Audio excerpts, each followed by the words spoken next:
Hey, what's up? Thanks for joining me today. In this video, I just kind of wanted to touch about what it really costs to live in Bangkok, Thailand. And so before we jump into too much, I want to discuss the two categories. There's somebody that travels to Thailand and somebody that lives in Thailand, right? So that makes a huge variant in the cost as well as the scheduling of living, right? So I'm going to start with somebody that's been traveling to Thailand and lives here, right? So I'll start with myself. I live in Thailand, if you'll allow me to say that, for the last 5 or 6 years. And so this is going to be a synopsis of an average of kind of what I spend on a month to live here. Please keep in mind I'm a bachelor. However, I do tend to take people out to dinner and buy drinks, so I'll equate for that as well. Okay, so to start off, you land at the airport. So your airline ticket is probably going to be somewhere around like $500 to $800 US. You'll land at the airport and you'll need a taxi to get to your hotel. So normally, this is where a lot of tourists or people coming to Thailand for the first time kind of scout. But normally I pay about 350 baht to go from the airport to the center of Bangkok. And that's about $10 US as of today. So you land in the airport, you spend $10 for the taxi. And that's a good 40 minutes plus, I think. So I think I should be more general instead of narrowing it down. So let's start back at the housing, right? So an apartment, I live here, my apartment is 10,800 baht per month, plus electricity.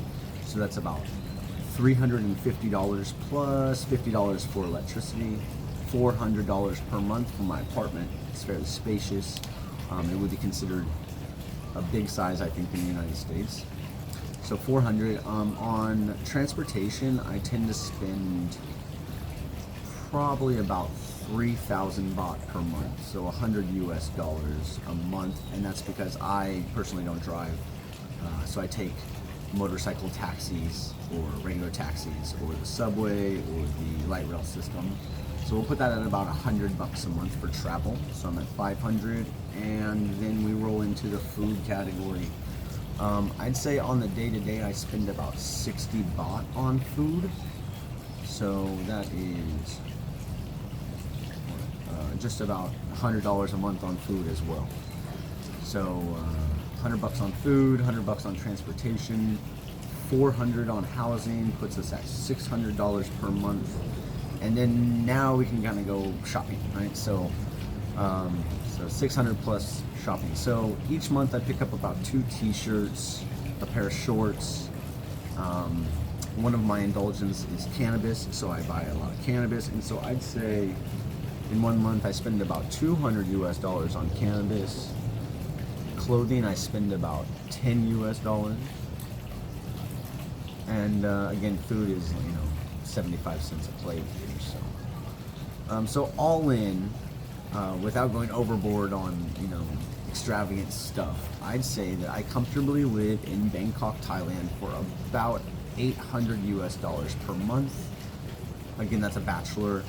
And as somebody that understands the culture a little bit, I'm able to decrease my cost.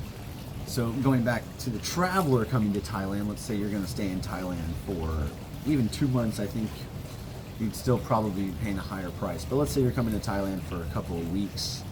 I would expect you to pay, you'll probably stay at like a mainstream hotel, a branded hotel. So I would expect those prices to be congruent with America. So if you stay at a Marriott or a Hilton, you're still going to be paying $100 a night. Stay 1 week, you're around $700 to $800 in a hotel. And on top of that, food, you'll probably be paying about 120 baht per plate. So I think, for about 1 week of touring, you're probably going to be at about $1,500 US.